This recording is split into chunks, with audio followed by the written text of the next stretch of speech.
So imagine you are looking at a patient's chart, right? The math is absolutely perfect. Right, the numbers are flawless. Exactly.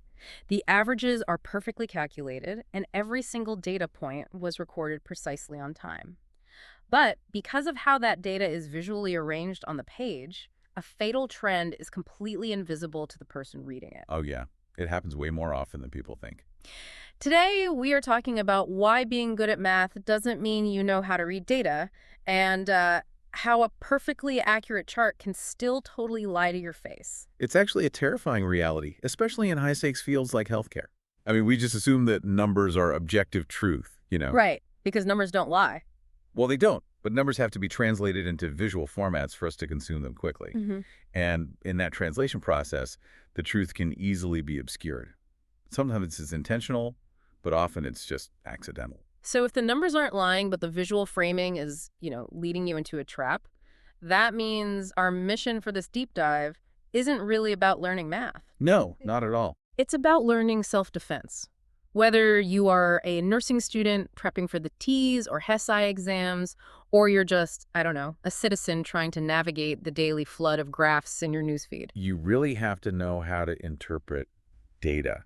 You have to learn how to extract the actual meaning from a chart without getting fooled. Which is wild because, okay, let's unpack this. I think people hear a phrase like data interpretation, and they immediately think of just crunching numbers. Right. They conflate the math with the reading. Yeah. But those are completely different actions. I want to try an analogy here to separate these out. Think of dealing with data like cooking a meal, okay? Okay, I'm with you. Data collection is just the grocery shopping. You are walking down the aisles, you're gathering raw ingredients. In a hospital setting, this is simply writing down the patient's temperature every single hour. Exactly. You were just accumulating the raw material, the data collection phase. Right. Then comes data analysis. That's following the recipe to bake the cake. You put the ingredients together using statistical procedures. You calculate the average temperature for the week, for example. Yeah, exactly. It's Yeah. a mathematical process. But data interpretation, that's taking a bite of the finished cake and realizing you accidentally used salt instead of sugar. That is a brilliant way to frame it. Thanks. I mean, the steps were followed, the math was perfect, but the reality of what you've created is a total disaster. Because interpretation sits completely downstream of the math. Interpretation is a cognitive skill. It's the act of reading what is already right in front of you. Okay, that makes sense. Yeah. On a nursing entrance exam, you aren't being asked to bake the cake. You're handed a slice. You're given the finished product. Exactly. You're given a short vignette. Maybe it's a bar graph of patient temperatures or a table of lab values with reference ranges. Sometimes it's a line graph showing a drug's concentration over time. And your job is just to read it. Right. Your job is to look at that visual representation and extract the accurate meaning without adding assumptions that the data doesn't actually support. Wait, I need to stop you right there. If a nurse computes a patient's average heart rate and the math is 100% correct, how can the interpretation still be wrong? A fact is a fact, right? If the average is 95 beats per minute, what is there to misinterpret? So if we connect this to the bigger picture, that exact question is what caused a massive revolution in education back in the 1970s. Really? Just from that? Yeah. For a long time, early 20th century statistics education was purely computational. You were taught to find the mean, the median, the mode. And if you got the right number, you were considered successful. You proved you could do the arithmetic. Right. But cognitive psychologists and statisticians started to realize that this was dangerously incomplete. A person could compute a mean perfectly, but completely misinterpret what that number meant in the real world. Oh, I see where you're going with this. Think about your patient with the average heart rate of 95. Mathematically true, yes. But what if that average is composed of 3 days sitting calmly at 70 beats per minute and one day spiking to 170? Oh, wow. So the average totally hides the crisis. Exactly. The average is a fact. But if you interpret it as the patient is stable, your interpretation is fatally wrong. So the focus had to shift from it being a math problem to being essentially a reading comprehension problem. It shifted from being a computational hard skill to a fundamental form of literacy. Back in 1965, a British geography educator named William Bolchin introduced a term that I absolutely love. What was it? He called it graphicacy. Graphicacy. Like fluency, but for graphics. That was his exact argument. By 1972, he was actually calling graphicacy the fourth ace in the pack. The fourth ACE. What were the other three? Literacy for reading words, numeracy for computing numbers, and articulacy for speaking. He argued that understanding graphical information maps, charts, diagrams needs to be a core educational pillar right alongside those three. Which is wild when you think about how much of our lives is governed by visual information today. Oh, absolutely. I mean, you can barely scroll on your phone for 10 seconds without hitting some kind of infographic. And that idea evolved again in the 1990s, largely thanks to a statistician named Ito Gal. He pushed this concept of statistical literacy. Okay. He formalized the idea that misinterpreting a correctly calculated number is a specific, unique type of failure mode. You can be a genius at calculus, like toppy of your class, and still be terrible at statistical literacy. And this is exactly where the nursing field enters the chat, isn't it? It is. In the 1990s, entrance exams like the TEAS, which is run by ATI, and the HESI A2, which was co-founded by Susan Morrison, made data interpretation a specific tested category. Yeah, they really doubled down on it. And they didn't do it just to be academically rigorous, right? They did it for patient safety. Because Yeah. a nurse who misreads a chart isn't just, dropping a letter grade. The clinical stakes changed the entire landscape. Basic numeracy is like knowing the alphabet, but graphicacy is knowing how to read the actual story the chart is telling. Right. If you misinterpret a medication administration record, the consequences are immediate and physical. You have to be able to read the story before you even touch patient. But if it's just about reading the story, why do so many smart people get the story wrong? If we all know how to look at a simple line graph, why is it so easy to get fooled? Because human nature constantly tempts us to skip the foundational steps of reading a chart. Most people, when they're handed a graph, they jump immediately to the center of the page. Oh, guilty. I totally do that. We all do. We look straight at the trend line. But to read data safely, you have to follow 4 specific sequential rules. You have to start at the edges. Start at the edges. Okay, so before I even look at the line going up or down, I need to look at what's actually holding the line in place. Precisely. Step 1, you have to identify what is being measured and in what units. Is that axis showing days, weeks, or years? Is the temperature in Fahrenheit or Celsius? That makes a huge difference. It does. Then, step 2, you have to look at the scale or the range. Does the axis start at 0, or does it start at 50 and end at 55? Because if it's the latter, a tiny 1-degree change looks like a massive mountain visually. That's such a common trick. Step 3, once you know the borders, then you can look at the relationship, the trend, the distribution. And finally, step 4, you have to draw only supported conclusions.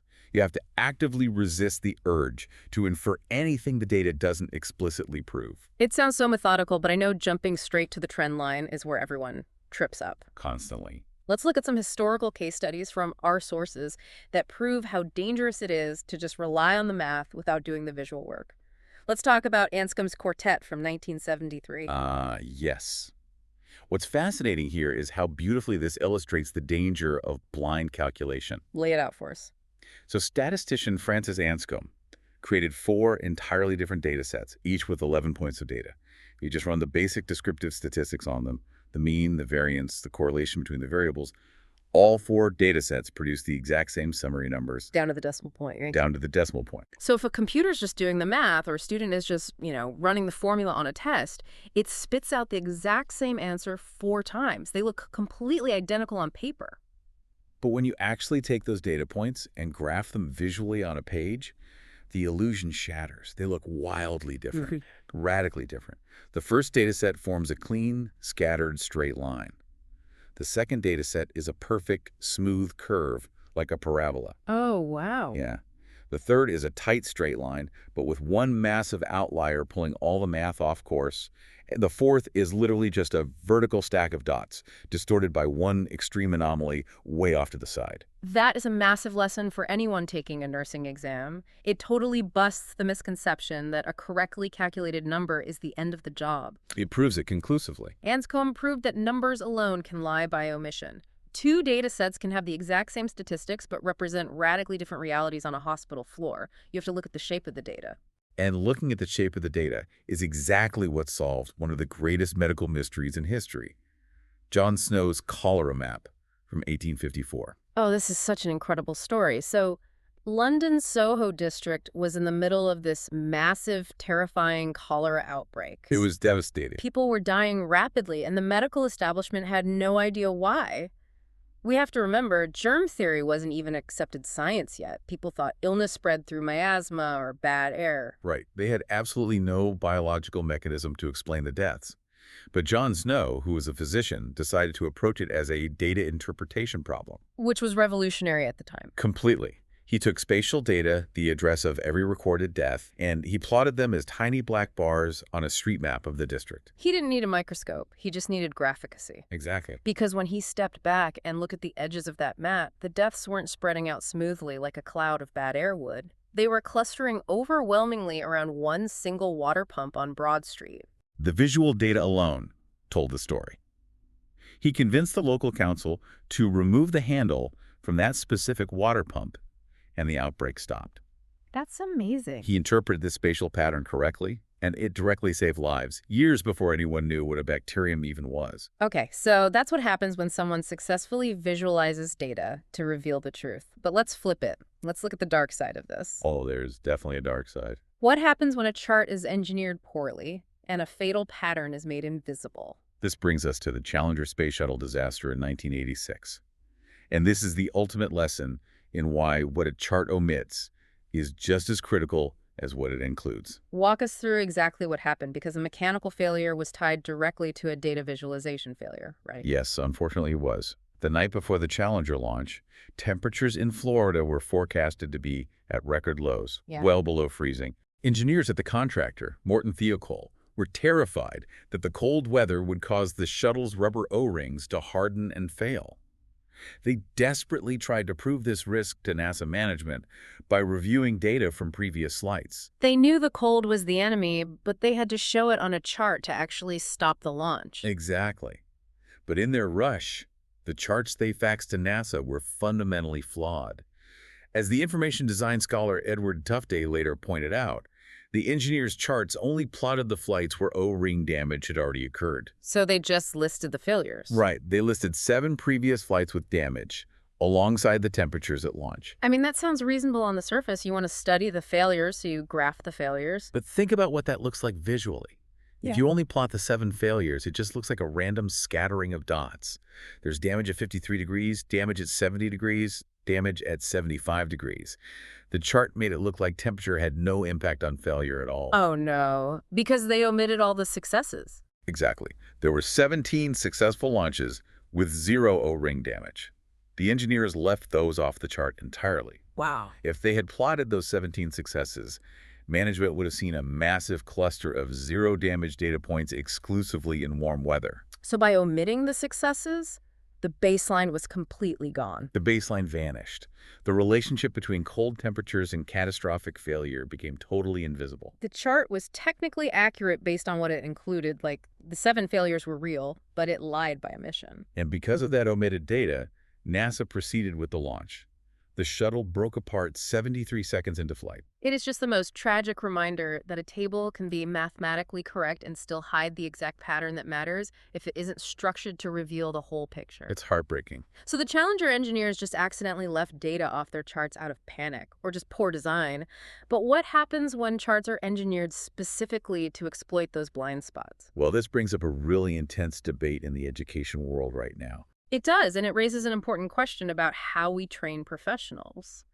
Should data interpretation be taught as a procedural skill? Basically, a checklist where you verify the axis, check the scale, calculate the range, or should it be taught as a critical disposition? Meaning, a fundamental, ingrained habit of skepticism toward literally any number you are handed. Well, let me push back on how exams handle this. If prep materials for the TEAS and HESI A2 lean heavily into the procedural checklist just because it's easily testable on a multiple-choice exam, aren't we just training nursing students to pass a test? That's the worry, yeah. If they only have a mechanical checklist, doesn't that leave them completely vulnerable to cleverly engineered charts in the real world? Cognitive scientists would absolutely agree with your concern there. A checklist is great for a controlled exam environment where the questions are designed to have one clear answer. Right, it's closed loop. But in the real world, someone with only a checklist can easily be fooled by a chart designed to bypass those exact checks. People intentionally manipulate axes to hide the truth all the time. Daryl Huff literally wrote the book on this in 1954, didn't he? How to Lie with Statistics. You did. He cataloged all the tricks. He showed how a truncated e-axis, starting a graph at 90 instead of 0, can make a tiny, insignificant fluctuation look like a massive spike. Yeah, we see that on the news all the time. He also showed how cherry-picking time frames can entirely reverse a trend, and how dual-axis charts can visually imply that two variables are connected when they have absolutely nothing to do with each other. Which brings up another massive misconception people bring to exams. The assumption that a clear trend in a graph means one variable is actually causing the change in the other. The classic correlation is not causation trap. Right. Huff showed how easily you can plot ice cream sales and shark attacks on the same graph, Yeah. and they will follow the exact same upward trend in the summer. Because it's hot outside. Exactly. A procedural checklist might confirm the math is right, but a critical disposition asks, are these two things actually causing each other, or is there a third variable at play? There is a wild, dark irony to Darrell Huff's story, too. The sources point out that his book is somewhat controversial today Yeah, it really is. because later in his career, he used those exact same techniques to sow doubt about tobacco health research on behalf of cigarette companies. It's the perfect cautionary tale, really. The very tools used to reveal the truth can be wielded to obscure it. But sometimes the data hides the truth all on its own, even when nobody is intentionally trying to trick you. That's true. Here's where it gets really interesting. Let's talk about Simpson's paradox and the famous case at UC Berkeley in 1973. Oh, this is the ultimate mind bender in data interpretation. And it perfectly illustrates why aggregate data like the big overarching totals can be entirely misleading. Set the scene for us. Okay, so researchers were looking at graduate admissions data, and the aggregate numbers showed that men were being admitted at a meaningfully higher rate than women. On the surface, the overarching table just screamed systemic gender bias. But then they applied that critical disposition. They didn't just accept the overall summary. Right, they broke the data down into subgroups, department by department. And the bias vanished, didn't it? It did. In fact, most individual departments showed no bias, and a few actually showed a slight bias favoring women. Let me make sure I'm getting this. How can the total say one thing, but the individual pieces say the exact opposite? That feels mathematically impossible. It comes down to application behavior and statistical weighting. Women were disproportionately applying to the highly competitive departments, like English, that had much lower admission rates overall for everybody. Okay, I think I'm tracking. Let's say a competitive department only accepts 5% of applicants. Men were applying in much higher numbers to departments that were easier to get into, say, engineering, which accepted maybe 50% of applicants. Oh, I see. It's like looking at a hospital's mortality rate without realizing they are the only regional center that takes in all the highest risk, worst case trauma patients. That is a perfect equivalent. Right, if you just look at the overall hospital mortality rate, it looks terrible. But if you look at how they treat a standard broken arm compared to another clinic, they might be world class. The tough cases drag the overall average down. Exactly. The overall admissions average at Berkeley was mathematically true, but completely misleading about where the effect was coming from. Yeah.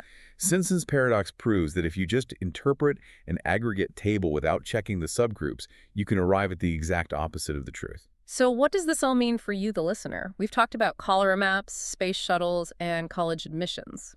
But let's bring this down to earth. Why does mastering this matter right now, especially if you're heading into a healthcare career? Because for a working nurse, data interpretation is a daily bedside reality. Imagine you were looking at a patient's vital signs flow sheet. There's this common misconception that the bigger a number is, the more important it is. Right. But scale and context dictate reality. A 2-point change in a lab value might sound tiny, but depending on the reference range and the specific units being measured, it could be absolutely life-threatening. You can't just look at the raw magnitude of the number. Right. And you can't just look at isolated moments either. If you just check a patient's most recent heart rate and see it's 95, you might think, okay, that's under 100, they're in normal range, and just move on. Because you're just looking at the single point in time, ignoring the shape of the data entirely. But if you interpret the data as a continuous trend, and you notice that the patient's heart rate has been steadily climbing from 70 to 80 to 90 over the last 6 hours. That's a totally different story. That trend is the difference between catching early sepsis and missing it entirely. A chart is not just a collection of numbers. It is a patient's trajectory. Pediatric growth charts, medication dosage tables, lab reports, They are all real-world data interpretation tests, where the stakes are quite literally life and death. But building this skill goes far beyond the hospital, too. I mean, it's a fundamental survival skill for modern life. It's about civic literacy. Oh, absolutely. Think about the public debates we've had over the last few years. Reading COVID-19 case graphs, for instance. Oh, man, the graphs were everywhere. Understanding the difference between a logarithmic scale, which compresses huge numbers, and a linear scale. Understanding per capita rates versus raw counts, or even just trying to make sense of election polling tables. If you can't read those charts accurately, you are entirely at the mercy of whoever designed them. You are just trusting their interpretation blindly. You really are. These aren't just questions you have to slog through on the TEAS exam. They are tests of your ability to participate in society objectively. If you don't have graphicacy, you are visually illiterate in a world that communicates primarily through visual data. That is such a powerful way to put it. As we wrap up this deep dive, I want to summarize the essential rules we've uncovered today. These are your best defenses against bad information. Let's hear them. Number 1, always check the edges first. The axis labels, the units, and the scale dictate what the trend line actually means. Always start at the edges. Number 2, remember Anscombe's quartet. Identical statistics can hide wildly different realities. Correct calculation never guarantees correct interpretation. Number 3, correlation never proves causation. If two trends move together on a chart, it only tells you they move together, not why. Number 4, look for the subgroups. Just like Simpson's paradox at UC Berkeley, an aggregate total can completely reverse the true pattern of the data. And number 5, ask what is missing. The Challenger disaster proved that omitted data can obscure fatal risks. What a table leaves out is often way more important than what it includes. We've spent this whole time talking about the human ability to accidentally misread a chart or, intentionally manipulate an axis like Daryl Huff. Building this critical disposition protects you from those human blind spots. It does, but that brings up a final question I want you to mull over as we close. We know human beings can intentionally curate a reality using charts and tables. But what happens as we increasingly rely on automated algorithms and artificial intelligence to interpret massive amounts of data for us? Oh, that's a scary thought. If an AI summarizes 1,000 charts into one simple dashboard, and we lose that human habit of skepticism, the drive to question the framing of the data itself, do we just become passive consumers of an artificially curated reality? When the news feed gives you a chart and the algorithm tells you exactly what it means, if you can't read the matrix yourself, are you really informed or just influenced? Keep those eyes open, always check your axis, and we'll catch you on the next deep dive.